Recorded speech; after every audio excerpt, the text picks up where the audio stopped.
Man, hey, happy, what is today? Happy Tuesday, John Leroy. How are you, man?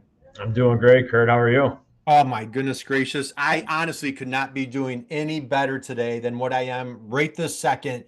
We have an amazing, incredible guest, this wonderful human being, Kris Harrington. Kris, how are you today? Oh, I am wonderful too. It's so good to be with you. Any day that I have something like this scheduled in my calendar with two wonderful gentlemen like you guys, I'm all for it. It's a good Well, day. Kris, it's a great day to have a great day. So, Kris, you sit back and relax for a second because I'm going to give a little intro to our dear friend Kris Harrington. So, John, let me just give you and our friends, our listeners out there about my dear friend Kris Harrington. So, Kris Harrington and I go way back, and so let me just tell you what's going on with Kris. So, Kris is in the wonderful city of Milwaukee.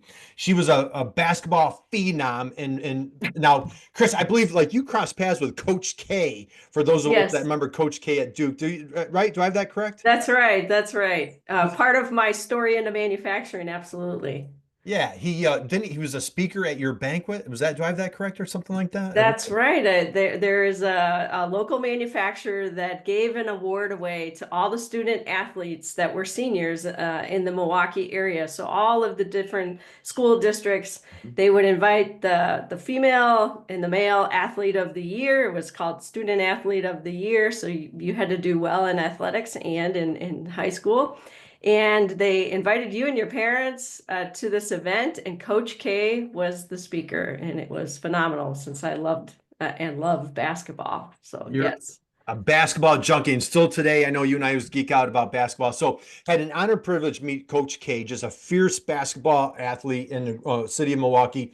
Then, John, she takes her talents, her skills, and she serves our country proudly. Kris Harrington, thank you for serving our country. She served in the Air Force, I believe. How many? Navy, Navy. Navy. Served in the Navy. Yeah. How many years? 4 years was as a machinist mate. Yes. 4 Incredible. years in the Navy, and then she goes off. She had this illustrious, amazing, incredible corporate career. Literally lived all over the world and was just doing incredible things, climbing the corporate ladder. So now, when you're a basketball phenom, you served our country proudly in the Navy, and then you have this great corporate career. What do? You launch an e-com business. So now she's the co-founder and the CEO at GenAlpha Technologies. Kris, just talk a little bit about who and what is GenAlpha Technologies. How are you and your team making the world a better place? What's going on at GenAlpha? Yeah, well, thank you for that wonderful introduction. Nobody does it better than you. But uh, so Gen Alpha, we really just remove friction from the equipment support process. So we work with original equipment manufacturers, distributors, and dealers when equipment goes to work. So if you think about I'll list some of the type of companies that we work with. Fire and emergency. So when a fire apparatus goes to work inside a municipality to take care of the region that that municipality works for, construction equipment, farming equipment. So all the equipment that we see on the highways, rebuilding our roads and building buildings, and farmers who are out there producing the food that we need, they're all operating equipment. And of course, there's all types of equipment. There's a zero-turn mower. There's equipment inside a factory floor. But over the lifetime of any piece of equipment, there is a maintenance cycle, and occasionally things break and they need repair and maintenance.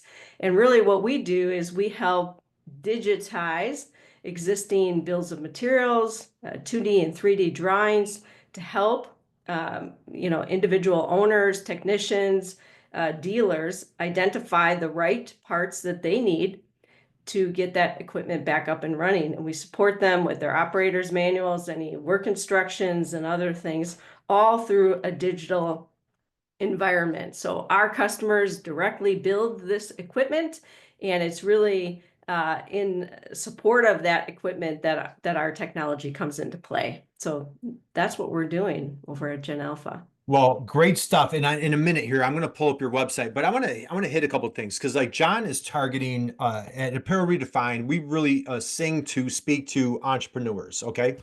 So I want to go back in time. So we're talking about we're leading up to, you know, your athletic career, serving in our country, going into corporate, and then taking that leap of faith into entrepreneurship. Let's start there.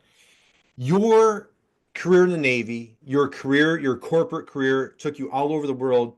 Talk a little bit about what was that like taking that leap of faith going into entrepreneurship when you decided like, hey, I'm leaving this corporate security blanket and starting this technology e-com business. Can you take us back there? What was that like? What was going through your mind? Scary, excited? What were you going through? Yeah. Well, I will say I had the opportunity of co-founding this with other people that I had worked with. And I worked in the trenches with these people where we were supporting mining equipment. So I worked for a large equipment manufacturer in the mining space. Mines operated globally 24/7, 365. When a piece of mining equipment goes down, it could cost a mine operator hundreds of thousands of dollars an hour. So I fell in love with parts because every day was a different day and you were just solving problems. Again, sometimes you were planning for a major shutdown where they're going to take that piece of equipment out and you had to be prepared with all of the things they needed for that maintenance. And it might be a large overhaul if the machine is 10, 15 years old or reaching a milestone where a major overhaul is needed, or it breaks down because a lot of equipment operates in difficult conditions. It can be the cold, it could be the hot, it could be rain, it can be snow, it can be tough construction and digging conditions. And you just never know what you're dealing with. So every day you're solving problems to keep your customers running. And I got very excited about that. And we got to solve problems.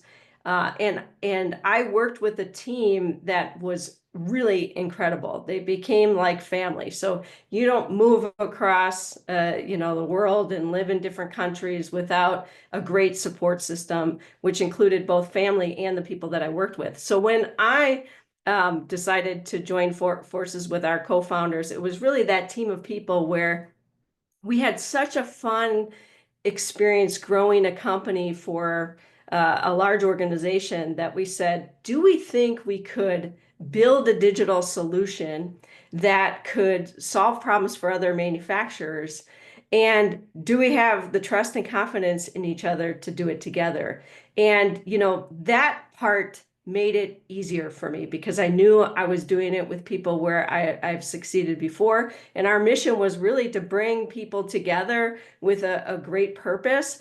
And when you want to do the good work of that, it makes it very exciting. So yes, giving up a corporate career, the pension and other things that I had as part of that corporate career, those were scary things, but I was ready for something different. I always had this burning desire within me to do something more. And this was the unique opportunity. So scary, yes. But I think when you have the right mission or you have the right belief and if you're lucky enough like me to have the right people to do it with, you just can't say no to those opportunities. So, and these are also people that I knew we would find a way to get it done. I don't know if you've heard of the GSD philosophy, get shit done, right? Like that's what we're made of. We have that kind of grit. So I knew whatever we got into, we'd find a way to be successful. God, absolutely love it. John, are you ready to run through a wall or what, dude? GSD. And I love the mission. Bring people together and just having that fierce, unapologetic belief in your team. John, what are your thoughts so far? Amazing. Yeah, I mean it's interesting. We've talked to a lot of business owners on this show, this series that we got here, and I always love talking to business owners that were athletes, right? Because I feel like high level athletes like yourself, Kris. One thing that I feel like a lot of people don't recognize as, I would say, like a superpower for success in athletics, military, and then a business owner is the discipline, right? Having the discipline and perseverance to go through when things inevitably will go horribly wrong, and you have the fortitude to kind of get through that. But it all comes from focused effort over time, the momentum and a discipline that starts at a young age in athletics and then carries on the rest of your life. And, you know, now as a father with 2 young boys, you know, it's interesting. You don't want, you know, you never want your kid to be the worst kid on the team. And now as a parent, you know, I'm looking to see how my kids are progressing at 5 years old and 3 years old on the ice and skating. And it's like the one thing they always want to instill on them is the connections and the foundational stuff you're doing now and probably in a couple of years. But you always want to be remembered as a kid that worked the hardest, was a great teammate, and had your back, right? Other than that, people probably don't remember a ton, but those attributes that you're starting at 7, 8, 10, 11, 12, 13, 14 years old, you're never going to know who you run into that is an owner of a company or a higher up. And it's like, was that the kid that pouted in the corner when things didn't go right? Like, because he's probably doing the same thing in the business world right now. And it's like, these are just so foundational. It's like, and I just value athletics so much. And when we see someone that comes in and applies and has an athletic background, it really, they stick out. But yeah, I just find that super interesting. I just made some notes here, but on a basketball side, I'm 5'6". Basketball was never in the cards for me, and I'm too violent. I would fall out in the first quarter from hockey. Never could understand why you couldn't hang on and hit somebody. But just watching highlights this morning, the Celtics took 63s last night. I'm like, I know enough to know like what in the hell is going on. Yeah, I saw that too. Well, you know, that was the Kurt Anderson effect. I'm 5'3", so you know, I didn't play college ball or anything, but I really loved playing basketball. But I come from the time where you were a 3-sport athlete, and that Sure. was okay back then. So I got to play soccer and run cross country, play softball in the summer. So Awesome. yeah, but I do appreciate and I really resonate with your comments, John. I love hiring other athletes. I just, you know, the discipline, the hard work, the ability to get up after failure, you know, the ability to hit timelines and understand the importance of urgency and other things. It just seems like people who come in with having been through sports and it's been a big part of their life, you don't have to train on those things. And you get to bring out the best if you're creating space for them to thrive. And, you know, so it's always been something that if I see it on a resume, I'm also very much attracted to hiring other athletes when I can. That's awesome. Yeah. Yeah, I love that. Great observation, John. As far as and she is a fierce athlete, man. When you meet her in person, she might be, you know, in stature you're at 5'3", but man, she packs a mean punch, Kris. So, so Kris, let's go here. And you know, a couple of things that I and we could really hit this hard. And John, if you want to add some more comments, you know, like the discipline and going back to what you were talking about, Kris, in the mining business is, you know, unfortunately, like a lot of it was reactionary where like, yeah, we could be proactive when somebody was going to replace a piece of equipment, but when, you know, an act of God, weather, this, that, the other thing, when something, you know, hit the fan, man, you're like being really reactive. And so I think a lot of what you did really carries well into your technology company. Let's go here. I'm going to talk about digital self-serve. And before I go there, John, I want to leave the athletic conversation. Any other comments that you have as far as that? And then we're going to slide into digital self-serve. Anything else that you wanted to add? No, I'll let you get into it, but I do have a question about digital for Kris, but I can get to that in a little bit. Okay. All right. Thank you. So let's digital self-serve. Now, Kris, when you and I first met, you know, we were like, hey, I'm, you know, my headline on LinkedIn. I strongly encourage you guys connect with Kris on LinkedIn, connect with John while you're at it. Connect with me if you want to. I'd love to connect with you, learn what you have going on.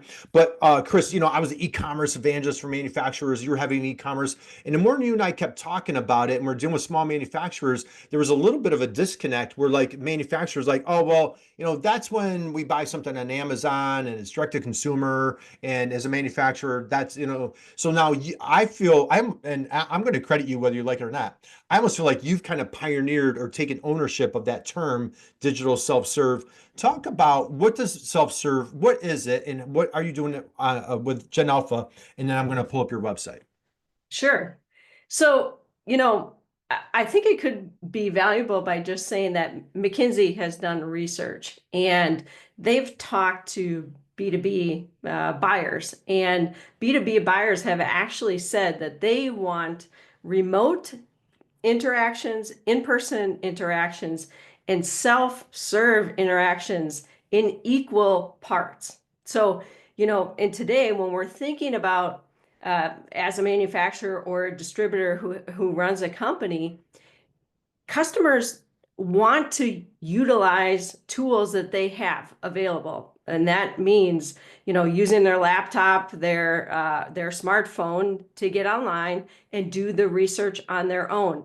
And if the problems that they're solving, they have enough confidence that they can find the solution going online. And sometimes the things I think about consumables, it's a great example, right?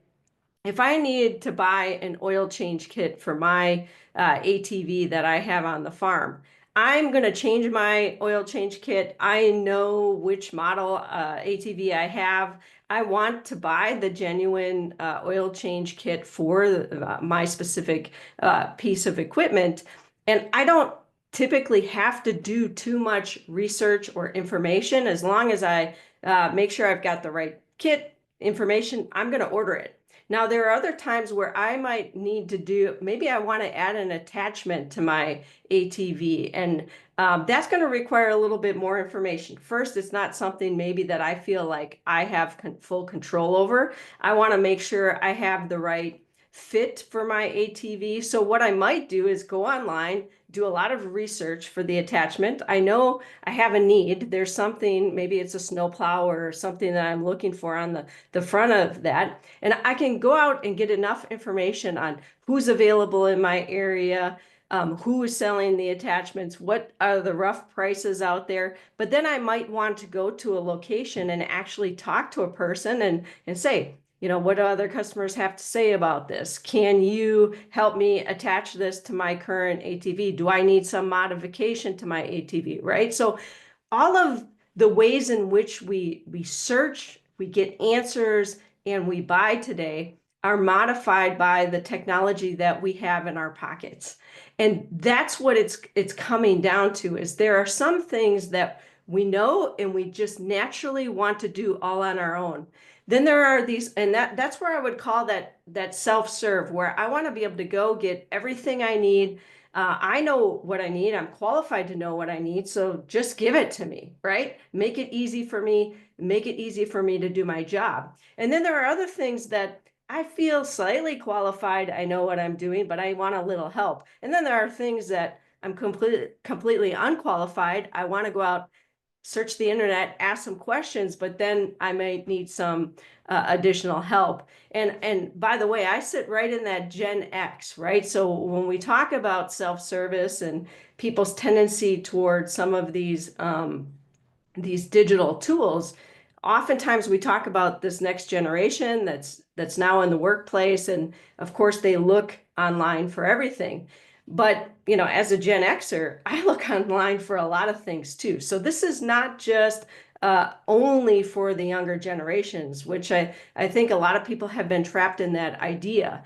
And this is where we all live. And, I use the ATV as an example, but we can extend that to printing companies and printing tools like John and his team have, and other businesses as well. So that's really what I'm talking about in ensuring that we're meeting the preferences of the people that are doing business with us. That's ultimately who we want to satisfy. And oftentimes there are a lot of people in that chain, right? A manufacturer might first have to satisfy a dealer distributor, and then that dealer distributor has to satisfy the end customer. And how we're all making information available and possible to do their job is the key.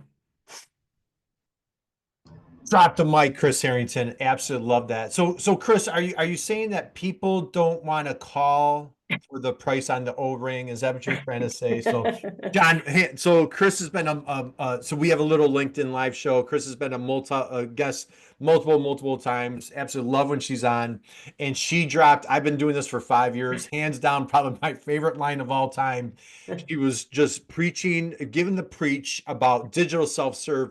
And it's not even like the convenience. It's almost like being respectful of your client. It's almost disrespectful. You know, Kris, you mentioned Gen X. Like, I'm like early Gen Xer, right?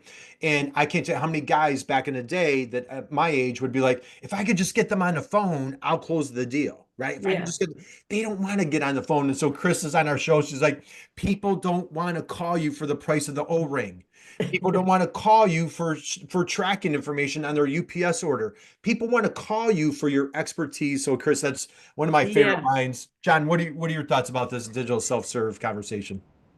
It's like one of those moments where you realize in business or in life where you inherently have been doing something one way and you couldn't really describe it, right? So like I feel like you've described how we kind of interact with our clients as well. We have that three option approach and we didn't really put a word to it or thought behind it. It's just kind of the way I don't like and sometimes like going into Ace Hardware, right? Like if I know what I'm looking for, you don't have to ask me 15 times, can I help you? Right? It's almost like annoying. Like, but I get it. They're trying to be friendly. They're trying to do that. But like, I got to be in and out. I got to, something's broken. I got to get back and fix it. But then there's other times like, hey, I haven't wired a 3-wire switch before or 3-way switch. Can you help me out? I'm not an electrician. I know I can get through it, but here's a picture. Here's where we're at. And like if I it's actually how I shop. Like if I need help, I'll go to Ace. If I want to be in and out, I'm going to Home Depot or Menards. Like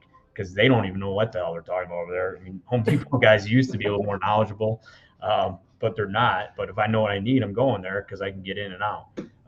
But yeah, it's so interesting because I feel like the old days of where it was definitely more in person and more personal, you didn't have what we're all communicating on to be able to go look stuff up, right?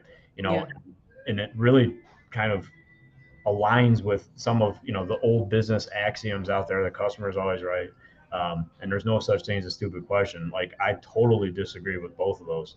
And especially because like when we hire people and you're not seeing that gradual retention of information, it's an up and down, up and down, up and down. I do say that there is such a thing as a stupid question. If you're asking a question that you seriously already know the answer to and you're just trying to make conversation, that's a dumb question. And number two, if you haven't tried to answer the question yourself by pulling up your phone and going to look for it, that's a dumb question. I get a lot of pushback for that, but it's like, come on, have a little bit, like you've never had the amount of tools that you have out there to go and find out answers. Now, they might not be the right answers, and there's a lot of misinformation out there, but at some point in time, take the initiative, right? And I feel like it's a big part of what's missing. I feel like in the world right now is the initiative, and you have more tools than ever to take initiative to go do something and figure it out yourself. But there's that's a whole different podcast. So, but no, it's a really good. I love it. I wrote it down: remote, in person, and self service. And I feel like whatever solution, whatever industry you're helping out or involved in, you should have this 3-pronged approach for whatever solution you're trying to provide to the marketplace. Yeah. So, yeah. Yeah, and I remember the reason I brought up the O-ring is that we have, for a long time, people have pushed back on creating digital self-service options because they've said, my customers want to have a relationship with me. And I was like, well, no, they are still having a relationship with you if you give them the ability to get the O-ring, right? So they don't want to talk to John and it be served up donuts because they have some O-rings and bearings to order, things that they already know that they need. Give them the ability to do it themselves, and that will still be a foundation of the relationship. And I think that's what people are missing. It's that in the past, all of that in-person content, that's the way we drove our businesses. And it's just a changed world, and we're at this inflection point.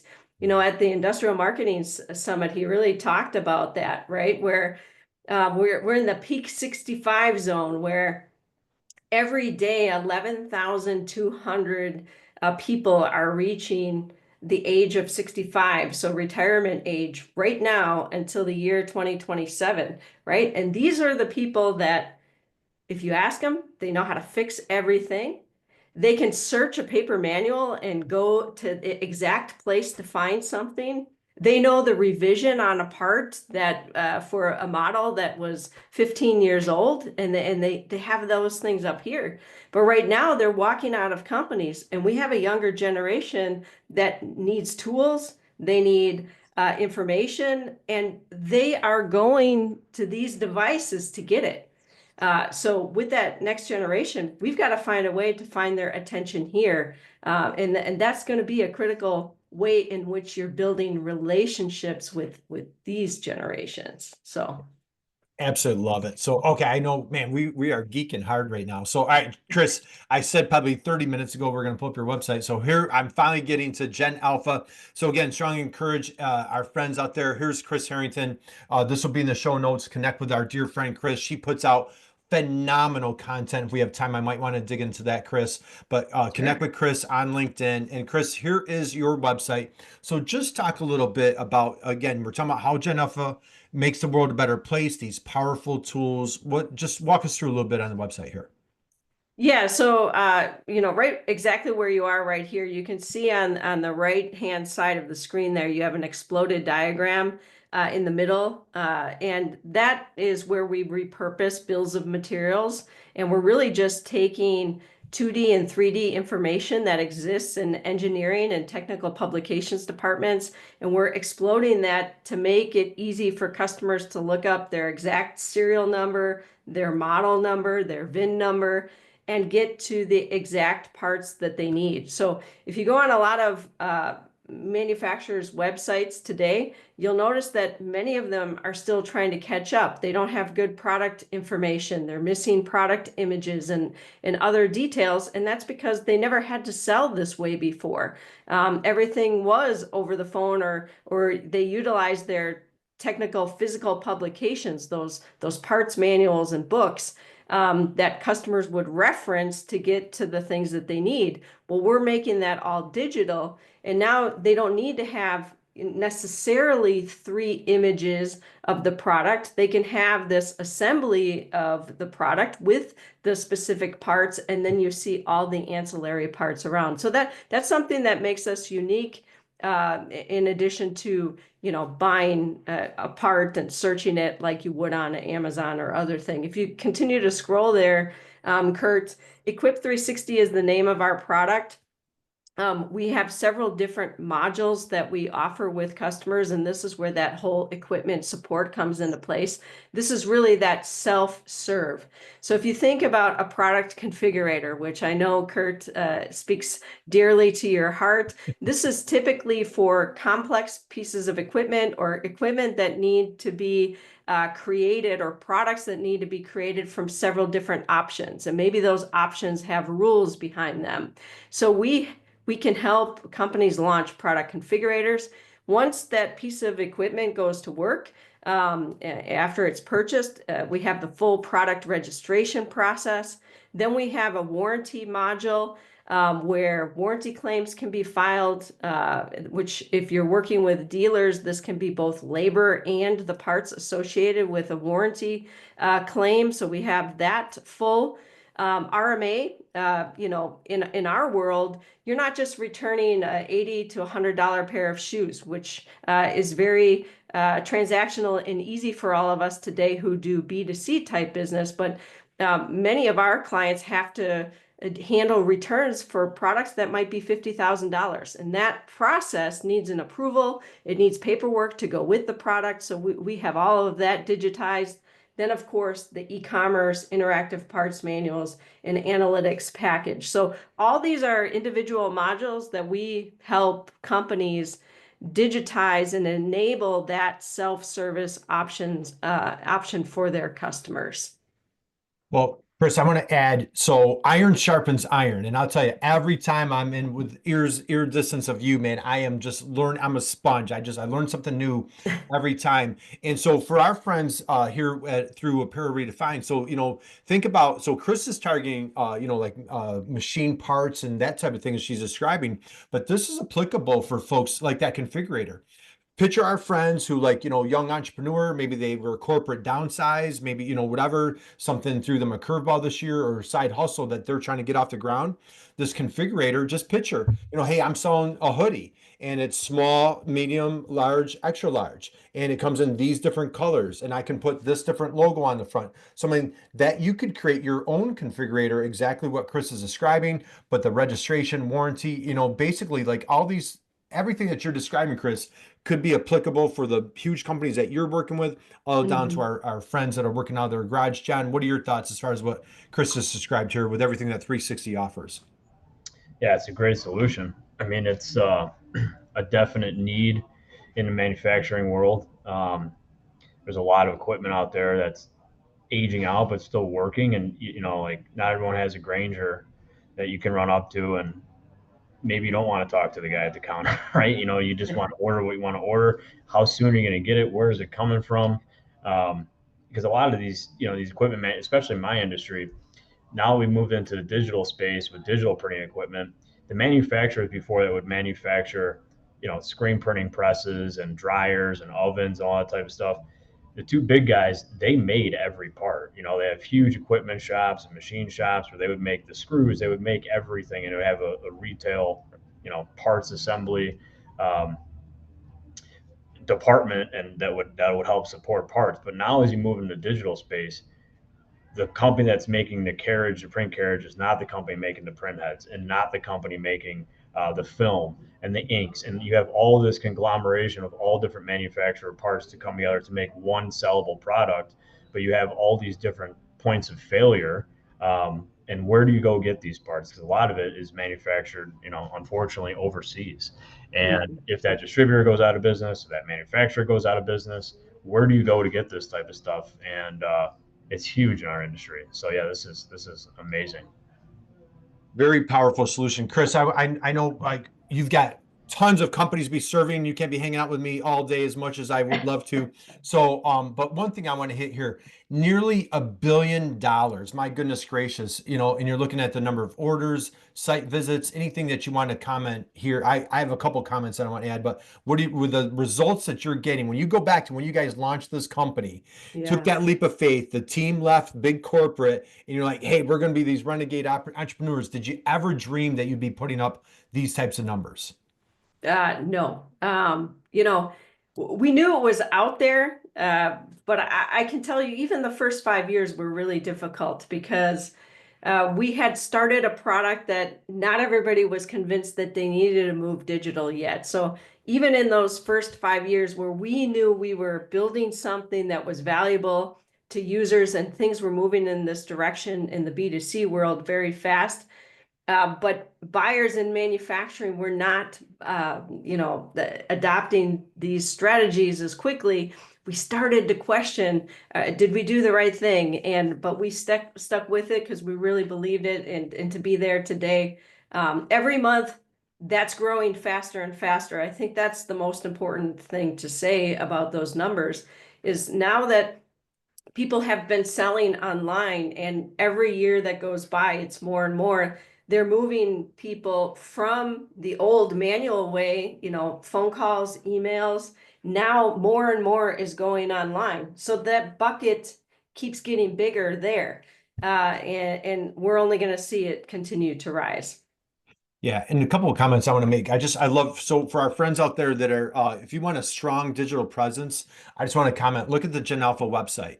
Very clean, very easy to navigate. You've got the header tabs right here, book a demo, and then 4 words: digital support made simple. And it's just like this war cry that the team at GenAlpha is like, hey, we're trying to simplify your life. John, you mentioned earlier you love hiring athletics because like we have your back. And this is exactly, I've had the honor and privilege of working very closely with Kris past 4 or 5 years now. And I can tell you firsthand, they eat, drink, and breathe and sleep this. Like they're not talking it, they're walking it. And so this is great. Digital support made simple. Kris, I want to go here. So a lot of learning lessons for our entrepreneur friends out there, regardless of where they're at. They've been doing this for many, many years, decades, or for our new entrepreneur friends. A lot of takeaways. I want to come back here and then we'll start winding down on this. You made a collective effort. You know where I'm going. I always ask you this. As the CEO of the company, it's you have a list of priorities. Where do I put my time and effort and energy, right? Am I managing finance? Am I dealing with bankers, lawyers, all the things, right? You collectively rolled up your sleeves and said, you know what? I'm going to start being the face, the voice, and be the marketer of the company as the CEO. And again, I really encourage our friends, connect with Kris on LinkedIn. Just share how you have carried this journey, the torch on marketing. Go through that transformation and like where you're at today. You've got a broadcast, you have a podcast called the Broadcast for Manufacturers. Enlighten us there, please. Yeah. It's interesting because I kind of came into that a little bit kicking and screaming because I wasn't comfortable. And, you know, having a manufacturing background, I thought marketing meant you produced brochures and you helped us get ready for trade shows. I really just didn't have an idea of the true value that was marketing, particularly in the age of digital.